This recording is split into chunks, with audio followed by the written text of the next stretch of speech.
is a very unusual episode to critique. Rather than dealing with aliens, it deals with underground people, which is, albeit something new, but it's done so run-of-the-mill-ish it might as well have been aliens. One day, a woman from the Science Patrol's Paris branch, named Anne Morihime, has arrived to take Hayata with her to be Paris's space development rocket pilot.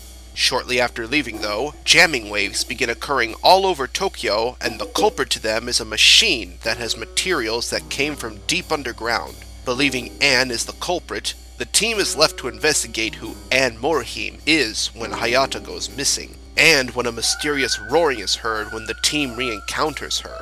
Now, Subterranean Societies isn't something really new for sci-fi fans, but it is new for Ultraman territory.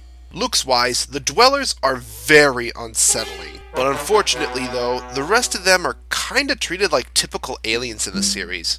This can also sum up characterization too, since most of it goes to Anne, and once it's found out what she really is, she becomes a typical alien, but her reveal is admittedly really spooky. Effects are pretty average too. Telestan uses a green screen for his flamethrower like Benila, but there are times when a legit flamethrower is used as well, which balances out nicely.